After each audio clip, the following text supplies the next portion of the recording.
बोल दिया, इसमें कुछ और नई चीज डाल दिया, उसको पंखा बोल दिया। तो थोड़े से अलग अलग डिजाइन और शेप कंस्ट्रक्शन चेंज कर दिए गए, लेकिन सारी के सारी चीजें ये घूम रही है भाई। पंखे के अंदर पंखे के ब्लेड घूम रहे, कूलर के ब्लेड घूम रहे, वॉशिंग मशीन में भी उसके अंदर उसमें भी ब्लेड होते हैं, वो भी घूमते हैं और कपड़े गोल गोल घूमते हैं अंदर। या आपका जो मिक्सर होता है, ग्राइंडर, जिसमें आप मसाला वगैरह पीसते हैं, कहीं जूस बनाते हैं उसमें, तो वो भी घूमता है उसकी चक्री अंदर में, उसके ब्लेड। तो कोई ना कोई चीज अंदर घूम रही है। या बच्चों के जो खिलौने होते हैं, टॉयस, है ना, छोटी छोटी गाड़ियां चलती है, खिलौने, तो वो गाड़ियों के जो टायर खुद ब खुद घूम रहे हैं, रोटेशन कर रहे हैं ना, एक मोशन में है, जिसकी वजह से गाड़ी चल रही है। तो क्यों चल रही है? इसलिए कि उसमें इलेक्ट्रिक मोटर है। ये जितनी भी चीजों के मैंने नाम लिया, ये सब के अंदर में इलेक्ट्रिक मोटर है और सारे एक ही प्रिंसिपल पर काम कर रहे हैं। किसी को पंखा बोल दिए, किसी को कूलर बोल दिए, किसी को वॉशिंग मशीन बोल दिए, किसी को ग्राइंडर मिक्सर बोल दिए, किसी को वो मोटर गाड़ी बोल दी, खिलौना। तो आज हम उसके इंटरनल स्ट्रक्चर के बारे में सीखेंगे, उसका कंस्ट्रक्शन कैसा है, वर्किंग कैसा है। प्रिंसिपल तो अपना वही है, when A current carrying conductor is placed in a magnetic field, it experiences a force. Clear? ये इसका प्रिंसिपल, कि किसी तार को अगर मैग्नेटिक फील्ड में रखा जाए और उस तार में अगर करंट हो, तो उस तार पर लगती है फोर्स और वो तार घूमने लगता है। तार क्या लगता है? रोटेट करने वाला है। क्लियर यहां तक? तो सबसे पहले मैं आपको इलेक्ट्रिक मोटर का कंस्ट्रक्शन बता दूं कि इसको बनाते कैसे हैं, यानी कौन सा पार्ट किससे कनेक्ट होता है, कनेक्शन बता दूं। फिर उसमें अपन देखेंगे वर्किंग उसकी, कि वो काम कैसे करती, और फिर उसके बाद उसमें जो कॉइल घूमता है, रोटेशन करता है, तो उसमें रोटेशन क्यों आता है, क्यों, आखिर क्यों घूम रही हो। तो उस पर एक फोर्स लगती है जो मैग्नेटिक फील्ड लगाती है, जिसकी वजह से वो कॉइल बीच में का घूमने लगता है। वो घूमता है तो फिर हमारे पंखे के ब्लेड घूमते हैं, वो घूमता है तो वॉशिंग मशीन के ब्लेड घूमते हैं, वो घूमता है तो वो गाड़ी चल जाती है, वो घूमता है तो आपकी जो पानी खींचने की मशीन होती है, वाटर पंप, जो पानी को ऊपर खींच लेती है, एक हाइट पर लेकर आ जाती है। तो अलग अलग तरह के डिवाइस होंगे, लेकिन सब में इलेक्ट्रिक मोटर होती है। उसके बाद में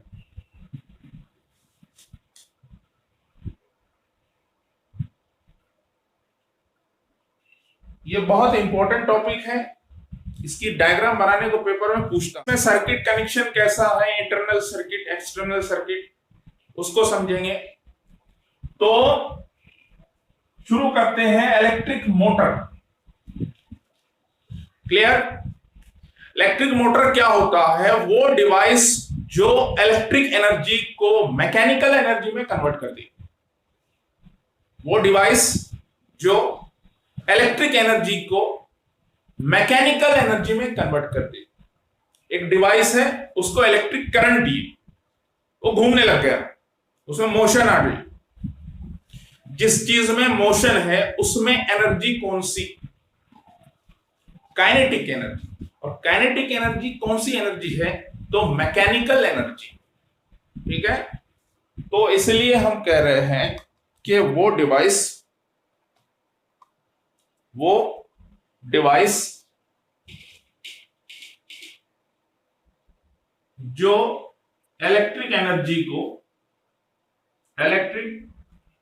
को मैकेनिकल एनर्जी में कन्वर्ट करे, वो डिवाइस जो इलेक्ट्रिक एनर्जी को मैकेनिकल एनर्जी में कन्वर्ट करे, उस डिवाइस को हम बोलते हैं इलेक्ट्रिक मोटर।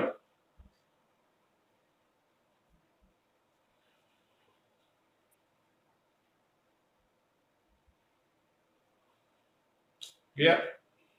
वो डिवाइस जो इलेक्ट्रिक एनर्जी को किसमें कन्वर्ट करे, मैकेनिकल एनर्जी में कन्वर्ट करे। मैकेनिकल एनर्जी कौन सी है वहां पर, तो काइनेटिक एनर्जी। काइनेटिक एनर्जी हर वो चीज में होगी जिसमें मोशन होती है। क्लियर?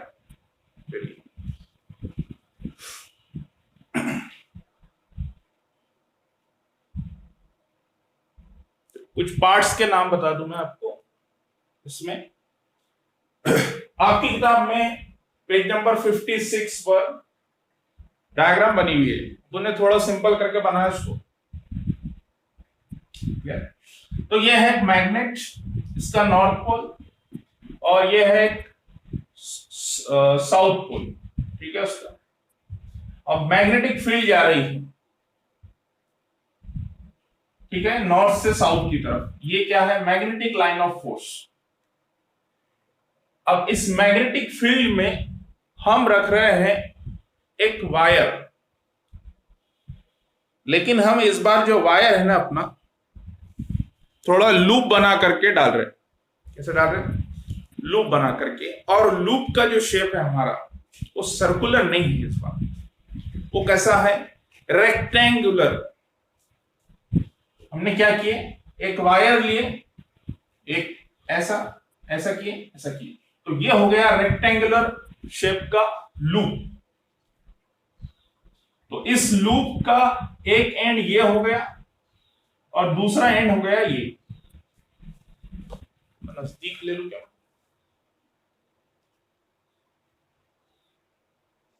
हाँ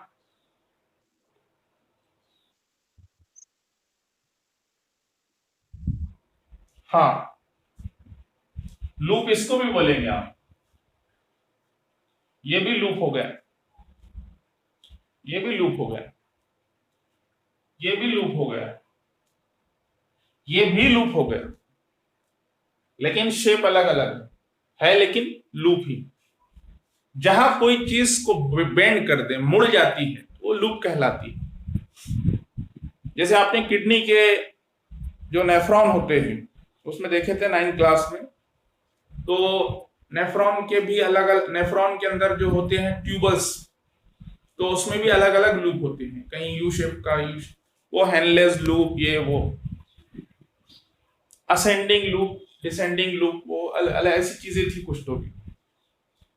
तो फिलहाल बात कर रहे हैं कि मैग्नेटिक फील्ड के बीच में रखा गया एक रेक्टेंगुलर लूप, ठीक है, और इसके ये दो एंड। अच्छा, फिर इसका जो एक एंड है, इस कॉइल का एक एंड, इसको जोड़ा गया स्प्लिट रिंग से। इसके दोनों एंड को किससे जोड़ा गया, स्प्लिट रिंग से। स्प्लिट रिंग ये कॉपर की बनी होती है। ऐसे दो रिंग है, लेकिन दोनों भी रिंग वो सेमी सर्कुलर है।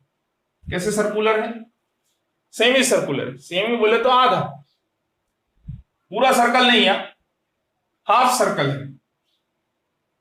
तो सेमी सर्कुलर स्प्लिट रिंग यहां पर में कनेक्ट है इस रेक्टेंगुलर शेप के लूप के दोनों एंड को। अच्छा, ये कैसी बनी रिंग, इसको स्प्लिट रिंग इसलिए बोल रहे क्योंकि दो इक्वल भाग में ये डिवाइड हो गई। जैसे हमारे पास एक पूरी पूरी सर्कुलर रिंग है, हमने क्या किए, इसके दो भाग कर दिए, बीच में से स्प्लिट कर दिया उसको। क्या कर दिया, स्प्लिट कर दिया उसको, तोड़ दिए बीच में से, तो ये बन गई कुछ।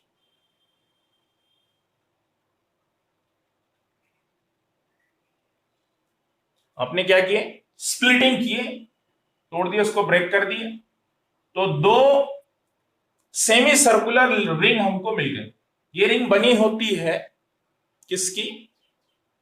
स्प्लिट रिंग, कॉपर की, या इस स्प्लिट रिंग को कम्यूटेटर भी कहते हैं।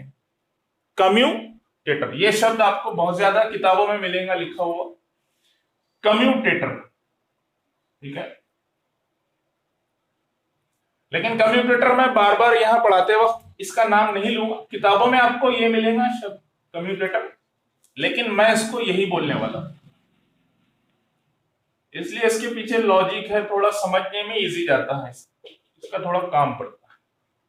इसके अल्फाबेट लेटर का मुझे काम पड़ता है शॉर्ट ट्रिक में, एस का, इसलिए मैं स्प्लिट रिंग बोलता।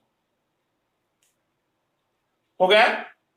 तो स्प्लिट रिंग कॉपर की बनी है, सेमी सर्कुलर है, हाफ है सर्कल, दो बीच में से टूटी हुई है, तोड़ करके बनाए ऐसा। चलो,